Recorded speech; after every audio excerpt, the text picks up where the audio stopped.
और यूक्रेन की artillery brigade से हमला। डोनेट्स्क में रूसी ठिकानों पर यूक्रेन ने अपनी आर्टिलरी ब्रिगेड से अटैक किया है। रूस की 6 पोस्ट तबाह करने का दावा है यूक्रेन का।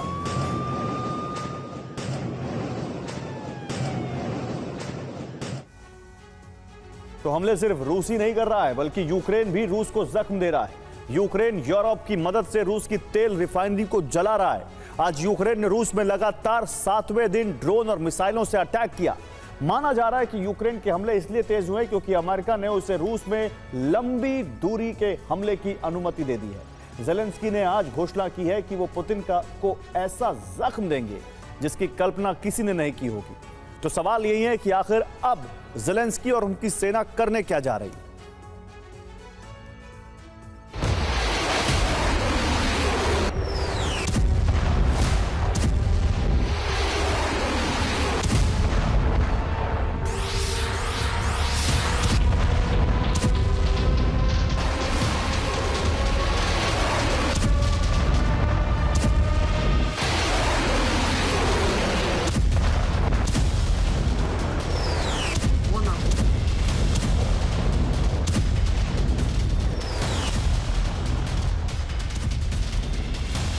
रूस की ऑयल रिफाइनरी जल रही है।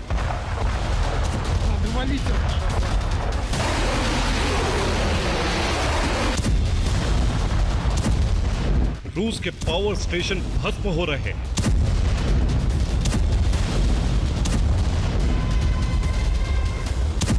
रूस की गैस पाइपलाइन ध्वस्त हो गई।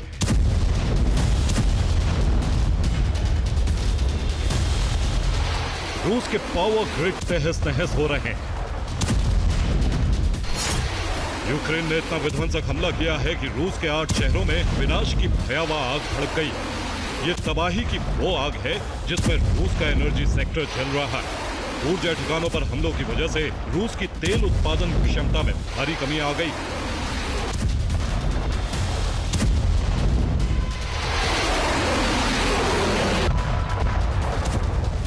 रूस के शहरों में ज़ेलेंस्की सेना ने विनाश की कैसी आग भड़काई, इसकी गवाही रूस से आई तस्वीरें दे रही। जिस वक्त पुतिन चीन में है, उसी वक्त यूक्रेन ने मॉस्को में बहुत विध्वंसक हमला कर दिया।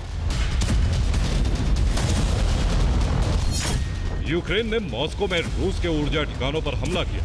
रूस के ऊर्जा ठिकाने में भयावह आग लग गई। रिपोर्ट के मुताबिक यूक्रेन के हमले में रूसी सेना का हथियार गोदाम भी भस्म हो गया। समारा रिफाइनरी की आग बुझी नहीं थी कि यूक्रेन ने फिर से हमला कर दिया। हमले के बाद रिफाइनरी में तेल उत्पादन पूरी तरह से ठप हो गया। यूक्रेन के हमले की वजह से क्रास्नोदर ऑयल रिफाइनरी 3 दिनों से जल रही है। ब्रियांस्क में यूक्रेन के हमले में द्रूजबा तेल पाइपलाइन का एक और हिस्सा बर्बाद हो गया है। द्रूजबा पाइपलाइन के बर्बाद होने से यूरोपीय देशों को तेल सप्लाई कई दिनों से ठप है।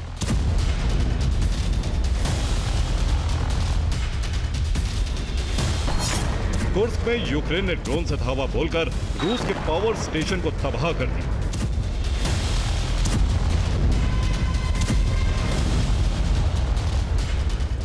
माना जा रहा है कि यूक्रेन अब रूस में खुलकर इसलिए हमले कर रहा है क्योंकि अमेरिका ने उसे इस बात की छूट दे दी। ट्रंप ने सिर्फ छूट नहीं दी है, बल्कि यूक्रेन को हथियारों की सप्लाई भी बहाल कर दी। अमेरिका ने हथियार देना शुरू किया तो नाटो और यूरोपियन यूनियन ने भी बारूद की सप्लाई तेज कर दी।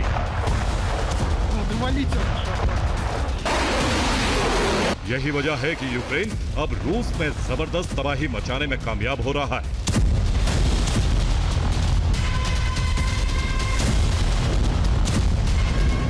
यूक्रेन के हमलों की वजह से रूस के एनर्जी सेक्टर को बहुत ज्यादा नुकसान हो रहा है।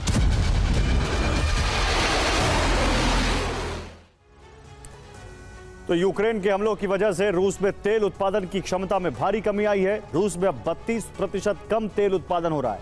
इतना ही नहीं, यूक्रेनी हमले, अमेरिका और यूरोप के प्रतिबंधों की वजह से रूस की ऑयल कंपनियों की कमाई में भी भारी कमी आई है। रोसनेफ्ट तेल कंपनी की कमाई 68% कम हो गई है। लुक ऑयल कंपनी की कमाई में 51% की कमी दर्ज की गई है। गज़प्रोम निफ्ट तेल कंपनी की इनकम 54% कम हो गई है। तातनिफ्ट कंपनी की कमाई 64% तक गिर गई है। यह जानकारी इन कंपनियों ने खुद दी है।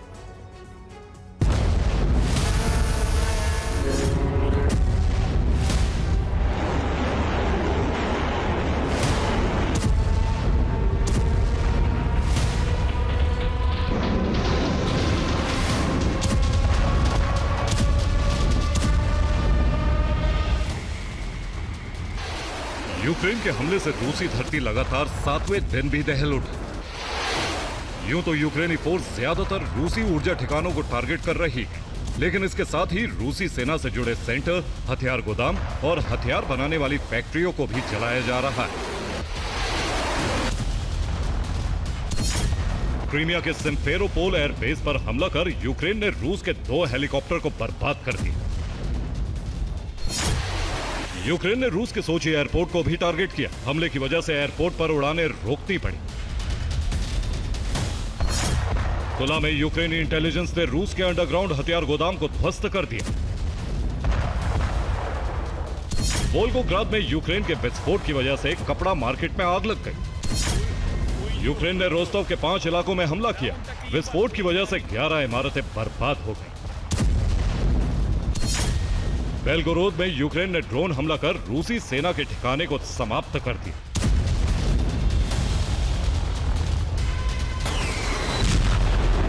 यूक्रेन ने रूस में करीब 200 ड्रोन फायर किए।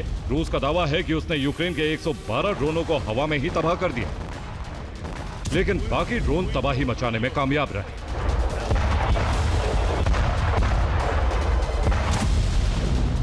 यूक्रेन ने न सिर्फ रूस में जबरदस्त हमले किए, बल्कि युद्ध के मैदान में भी रूसी सेना को कई फ्रंट पर जख्म दी। डोनेत्स्क में यूक्रेनी फोर्स ने एक इलाके को फिर से अपने नियंत्रण में ले लिया। खार्किव में भी यूक्रेन ने एक गांव को रूसी कब्जे से मुक्त करवा लिया। ज़ेपोरिज़िया में यूक्रेन ने भीषण हमले कर रूसी सेना को पीछे भागने पर मजबूर कर दिया। सूमी में यूक्रेन ने रूस के ठिकाने और हथियारों को जलाकर भस्म कर दिया। खेरसॉन में यूक्रेन ने रूस के कमांड पोस्ट को मलबे में बदल दिया। ज़ेलेंस्की ने अब ऐलान कर दिया है कि वो फ्लेमिंगो मिसाइल से रूस में लंबी दूरी के हमले करेंगे।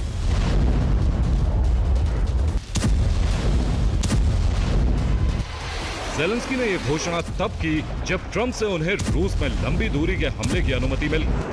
इसका मतलब यह है कि सितंबर में युद्ध की आग और भड़कने जा रही है। Bureau report, TV9।